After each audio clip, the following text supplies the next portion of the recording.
I shouldn't have downloaded it. That's what I keep telling myself as I stare at my bedroom ceiling at 3:17 a.m., afraid to close my eyes. My phone sits face down on my nightstand, but I swear I can still see the faint glow around its edges, even though I powered it off completely. It started with a text from Mia, my best friend since 4th grade. Check out this new app. It's invite only, super exclusive.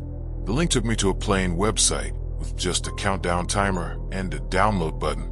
No app name, no description, no screenshots, no reviews. Just pure black background and white text that read, "The Shadow app.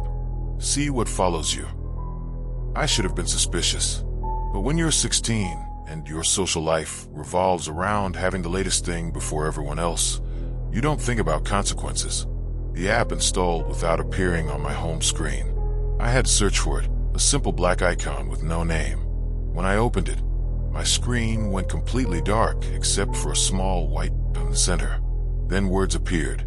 "Welcome, Alex. We've been waiting for you." I never entered my name.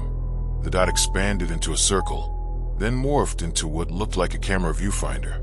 But instead of activating my phone's camera, it showed a grainy, black and white view of my bedroom, as if someone was standing in the corner, watching me.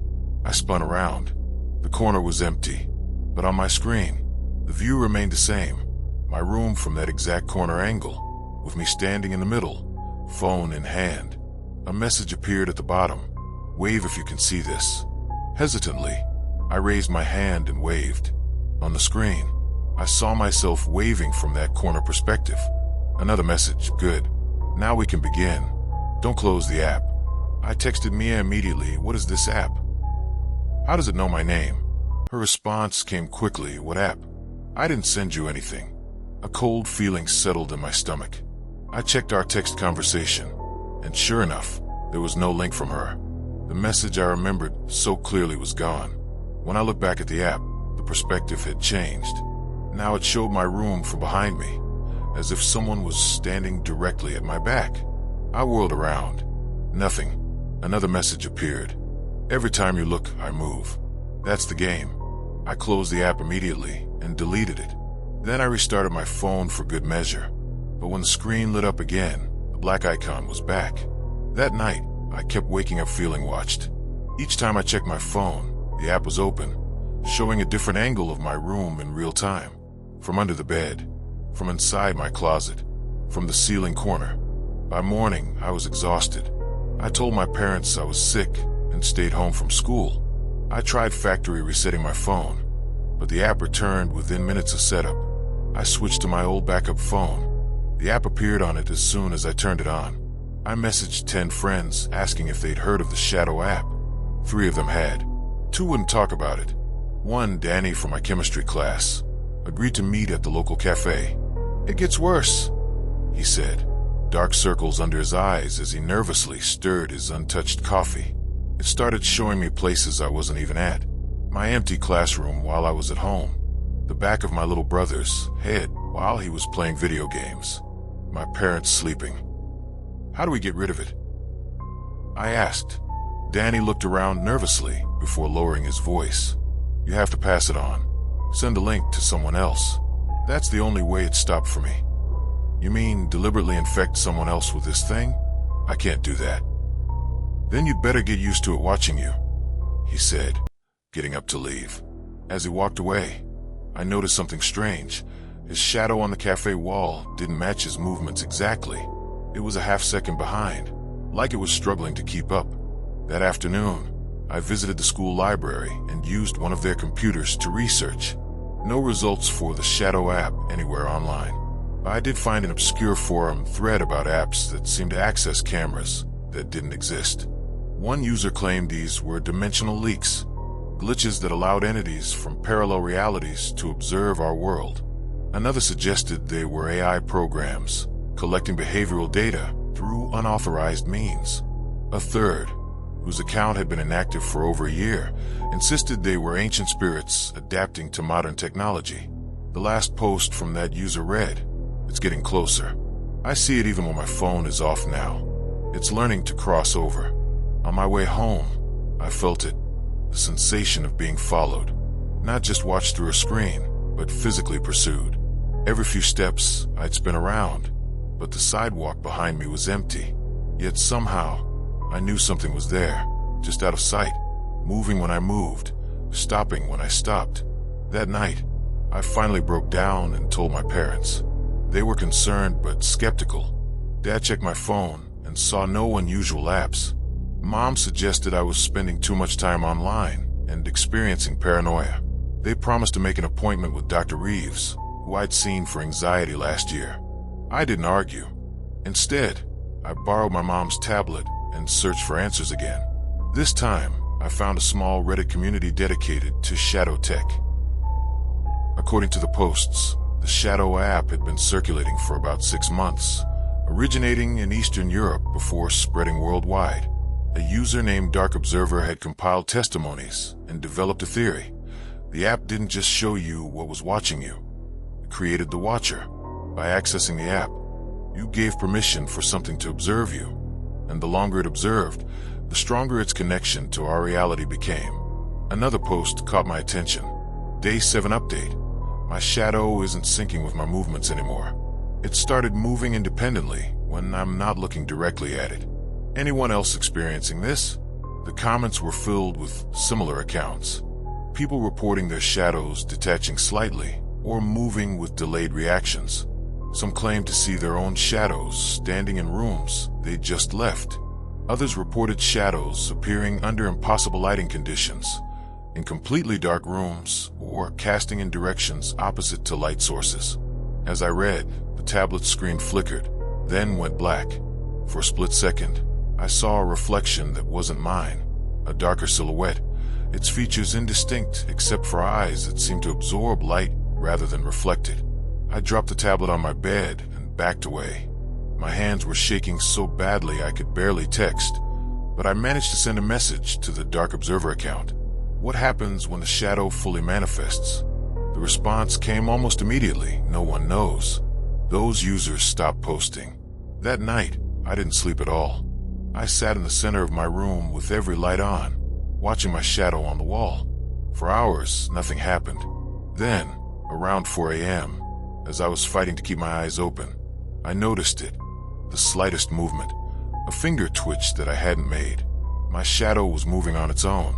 I froze, watching in horror as my shadow slowly raised its hand, independent of my movement. Then it turned its head to look directly at me, an impossible angle that made my stomach lurch. I scrambled to my feet and ran to the light switch, flooding the room with brightness. My shadow vanished in the direct light, but I could feel it waiting. Morning came eventually. At breakfast, my mom commented on how tired I looked. As she spoke, I noticed her shadow on the kitchen wall behind her.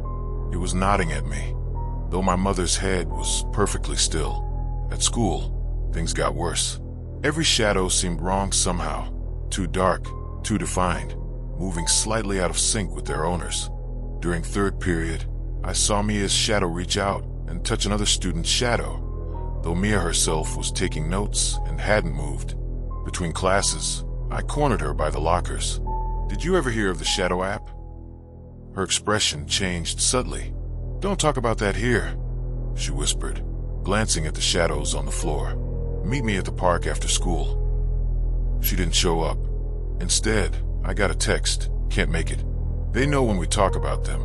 Don't look at your shadow. Don't acknowledge it. Pretend everything's normal. That evening, my parents noticed my increasingly strange behavior.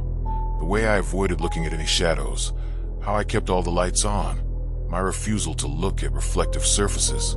"Alex, we're worried about you," my dad said. "Dr. Reeves can see you tomorrow, but until then, maybe you should give me your phone and take a break from screens." I handed over my phone willingly, which only concerned them more. They didn't understand that it didn't matter anymore. The app had served its purpose. It had created an opening, and something had come through. That night, I barricaded myself in my room with every light source I could find. Desk lamp, floor lamp, string lights, even the flashlight function on my old iPod. I arranged them to minimize shadows as much as possible. Around midnight, the lights began to flicker. One by one, they dimmed, struggled, then went out completely. even the battery-powered ones. I huddled on my bed, watching as darkness crept across my room. In the last remaining light, my iPod flashlight, I saw them.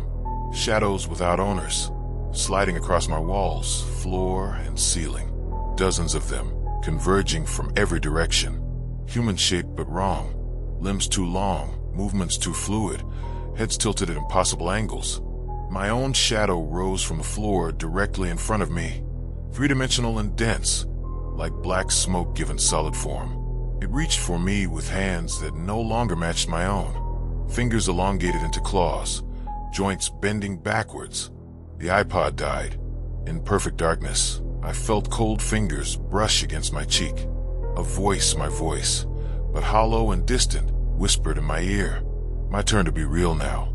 I screamed and lunged for the door, fumbling with my barricade in the dark. As I pulled it open, a hallway light spilled in, and I saw my parents rushing toward me, their faces tight with concern. "Alex, what's happening?" Mom cried, reaching for me. I fell into her arms, sobbing with relief. The shadows, they're alive. They're trying to. I stopped mid-sentence. On the wall behind my parents, I could see three shadows. My mother's, my father's, and mine, still standing in my bedroom while I was in the hallway. My father followed my gaze, then looked back at me with confusion. "Alex, what's wrong?" I couldn't answer. I was watching my shadow step fully away from the wall, becoming a three-dimensional silhouette that stood looking at us from my doorway. My parents couldn't see it, but I could, and it could see me. It raised one finger to where its lips would be, a gesture of silence. Then it pointed to my parents, and I understood the terrible choice it was offering. That was 3 days ago. I've been pretending to be better since then. I told my parents I was just overtired, experiencing vivid nightmares. I even laughed about how realistic they seemed. Dr. Reeves prescribed something to help me sleep. I've deleted all my social media accounts, stopped responding to texts, avoided my friends at school. It's better this way, safer for them, because my shadow is still here, watching, waiting, growing stronger. Sometimes I catch glimpses of it in reflections, standing just behind me, mouth stretched into an impossible smile. When I'm alone, it whispers plans, terrible plans, for when it's strong enough to do more than just watch. I found the link again in my deleted messages folder. I could send it to someone else. Danny was right, that would free me. The shadow has shown me how. One tap, one share, and this nightmare becomes someone else's. But I won't do it. I can't. Instead, I'm writing this warning. If you receive a link to an app with no name, no reviews, no screenshots, just a black background and white text promising to show you what follows you, don't download it. Because once you see your shadow, it sees you too. And it wants to be more than just a shadow. Note found on Alex Chen's computer after their disappearance on October 17th. Police investigation ongoing. No trace of the referenced application has been found on any of their devices. Dear listener, thank you for staying with me until the end of this story. Make sure to subscribe to my channel. Many more terrifying, mysterious, and thrilling stories are coming soon. See you again very soon.